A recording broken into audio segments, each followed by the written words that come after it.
नमस्कार दोस्तों, आप सभी का स्वागत है आपके अपने YouTube चैनल मैथ सर्कल में। दोस्तों, आज हम सीखेंगे किस प्रकार एक वर्गीकृत बारंबारता मंटन दिए रहने पर इसका बहुलक ज्ञात किया जाता है। और बहुलक सीखने के लिए वीडियो के अंत तक बने रहिएगा। तो देखिए, हम सवाल के जरिए समझते हैं किस प्रकार वर्गीकृत बारंबारता बंटन दिए रहने पर हम बहुलक ज्ञात कर सकते हैं। तो यहाँ पर सबसे पहले मैं बहुलक ज्ञात करने का सीधा सूत्र लिख लेता हूँ, जिससे कि क्या हो जाएगा, हमको बहुलक समझने में आसानी हो जाएगी। ठीक है, तो यहाँ पर मैं बहुलक का सीधा पहले ही आपको सूत्र लिखना है हमेशा। तो बहुलक का जो सूत्र होता है वो होता है बहुलक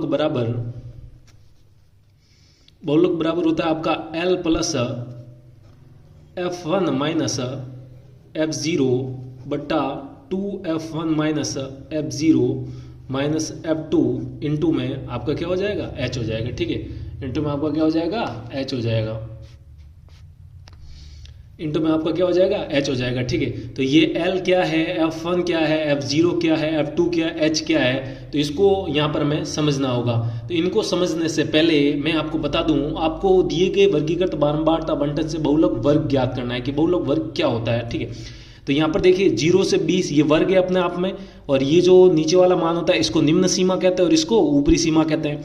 दूसरा वर्ग देखिए 20 से 40 है, तीसरा वर्ग 40 से 60 है, चौथा वर्ग 60 से 80 है, पांचवा 80 से 100 है, और छठा वर्ग आपका 100 से 120 है। जो नीचे वाला मान लिखा रहता है वर्ग में उसको निम्न सीमा कहते हैं, और जो ऊपर की तरफ लिखा रहता है ज्यादा मान वो ऊपरी सीमा है। ठीक है, तो यहाँ पर हमें पहले बहुलक वर्ग निकालना। अब बहुलक वर्ग क्या होता है याद रखिएगा, आपको बहुलक जब भी वर्गीकृत बारंबारता मंटन का पूछा जाएगा तो हमेशा आपको पहले एक वर्ग दिया जाएगा, वो भी वर्गीकृत, और उसके संगत हमेशा याद रखिएगा क्या दी जाएगी, बारंबारता, यानी कि फ्रीक्वेंसी आपको f का मान दिया जाएगा। ठीक है, तो सबसे पहले आपको यहाँ पर बारंबारता, वैसे बहुलक का मान मतलब क्या होता है, जो जिस प्रेक्षण की बारंबारता जितनी ज्यादा है, यानी कि कितनी बार वो आया है, वही उस प्रेक्षण का क्या हो जाएगा, बहुलक हो जाएगा। तो यहाँ पर आप देख सकते हैं जो सबसे अधिक मान है, सबसे अधिक मान आप देख पा रहे हैं कितना, आपका 61 है। सबसे अधिक मान कितना, 61 है।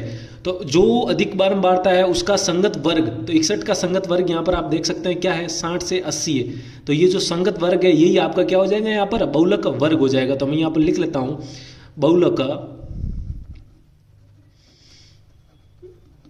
हमारा जो बहुलक वर्ग हो गया वो कितना हो जाएगा आपका, 60 से 80 हो गया। कितना हो गया, 60 से 80 हो गया। ठीक है, तो बहुलक वर्ग किस प्रकार निकाला जाता है, तो जिसकी बारंबारता सबसे अधिक होगी उसका संगत वर्ग ही यहाँ पर क्या होगा, बहुलक वर्ग होगा। ठीक है, तो यहाँ पर बहुलक वर्ग कितना है, 60 से 80 आया। ठीक है, अब यहाँ पर हमें L, F1, F0, H के मान निकालना है। तो देखिए यहाँ पर ध्यान दीजिएगा, मैंने आपकी सुविधा के लिए ये मान यहाँ पर बता देता हूँ। देखिए यहाँ पर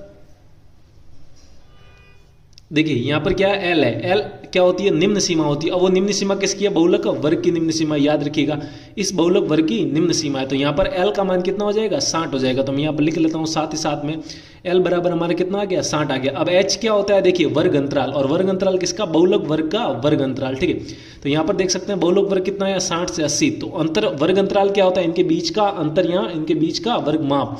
तो 60 से 80 यानी कि आप कह सकते हैं H का मान यहाँ से कितना मैं लिख सकता हूँ, 20 लिख सकता हूँ, क्योंकि इनके बीच का अंतर कितना है, 20 है। ठीक है, अब यहाँ पर आप देख सकते हैं F0 क्या होता है, बहुलक वर्ग से ठीक पहले वाले वर्ग की बारंबारता। ठीक है, तो बहुलक वर्ग यहाँ पर कितना है, 60 से 80 है। इससे ठीक पहले वाला वर्ग, तो इससे ठीक पहले वाला वर्ग क्या है आपका, 40 से 60 है। ठीक है, तो उसकी संगत बारंबारता ही यहाँ पर किसका मान हो जाएगा, आपका F0 का मान हो जाएगा। किसका मान हो जाएगा, F0 का मान। आप देख सकते हैं F0 बहुलक वर्ग से ठीक पहले वाली वर्ग की बारंबारता, यानी कि F0 का मान यहाँ पर मैं कितना लिख सकता हूँ, F0 बराबर आपका हो गया 52। कितना हो जाएगा, यहाँ से 52 हो जाएगा। ठीक है, अब इसी प्रकार आप F1 का मान क्या है, बहुलक वर्ग की बारंबारता।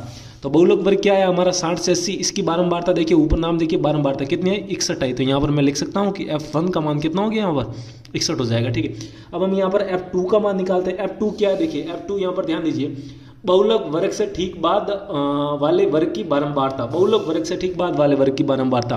तो बहुलक वर्ग 60 से 80, और इससे ठीक बाद कौन सा है, 80 से 100 है। तो इसकी संगत बारंबारता कितनी है, 38 है। तो ये तो हो जाएगा आपका F1 और ये हो जाएगा आपका F2 हो जाएगा। तो यहाँ से F2 का मान कितना आ गया, 38 आ गया। आप देख सकते हैं हमारे यहाँ पर L, H, F0, F1 और F2 के मान निकल गए। अब ये सारे मान हम क्या कर लेंगे, इस सूत्र में रखकर, और इस सूत्र को सॉल्व करके हम हमारा बहुलक निकाल लेंगे। ठीक है, तो यहाँ पर आप देख सकते हैं, मैं यहाँ पर इस सूत्र में रखता हूँ। तो यहाँ पर मैं लिख लूंगा बराबर, ठीक है। तो बहुलक बराबर, देखिए एल प्लस, एल का मान कितना है 60, तो मैं यहाँ पर लिख लेता हूँ 60 प्लस F1, देखिए ऊपर ही ऊपर सूत्र में F1 का मान यहाँ पर कितना 61, तो मैं यहाँ पर लिख लेता हूँ 61 माइनस F1 माइनस F0 का मान 52 बट्टा में 2F1 यानी कि 2 गुणा F1 का मान कितना 61 माइनस F0 का मान 52 माइनस F2 का मान कितना आपका 38 है, ठीक है। और गुणा में क्या करना है आपको H का मान आप देख सकते हैं कितना है, और गुणा में कितना हो जाएगा H, ठीक है। और H का मान आप देख सकते हैं कितना हो जाएगा, यहाँ से H का मान 20 हो जाएगा, तो मैं यहाँ पर कितना लिख देता हूँ 20 लिख लेता हूँ, ठीक है। अब इसको हम क्या कर लेंगे, सरल कर लेंगे यहाँ पर, तो देखते जाइए आप। तो यहाँ से मैं लिखता हूँ बराबर 60, बहुलक बराबर 60 प्लस 61 माइनस 52, 61 माइनस 52 आपका कितना हो जाएगा 9, ठीक है। बट्टा में कितना हो जाएगा, देखिए 2 गुणा 61 कितना होता है आपका 122 माइनस 52 और माइनस 38 कितना हो जाएगा आपका माइनस का 90, ठीक है। और गुणा में क्या चल रहा है आपका 20 चल रहा है, और 20 के बट्टा में हम क्या मान सकते हैं 1 मान सकते हैं, ठीक है। इसको आप सरल कर लीजिए। तो यहाँ से बराबर 60 प्लस, देखिए ऊपर वाली संख्या ऊपर से गुणा, नीचे वाली नीचे से, तो 9 गुणा 20 कितना हो जाएगा आपका 180 बट्टा में 122 माइनस 90। अब 122 में से 90 घटाएंगे तो 10 तो ये, और ये हमारा कितना बन जाएगा 32 बच जाएगा, कितना बचेगा 32। अब देखिए ये 4 के पहाड़ से कट रहे हैं, तो 4 का पहाड़ा ऊपर नीचे जा रहा है, 4 का पहाड़ा ऊपर देखिए 18 में कितनी बार चला जाएगा 4 बार, ठीक है। और 18 में 4 का भाग 4 बार, पीछे बचेंगे 2 के बगल में 0 आएगा तो कितनी बार चला जाएगा आपका 45 बार, और 4 का भाग इसमें कितनी बार जाएगा 8 बार, ठीक है।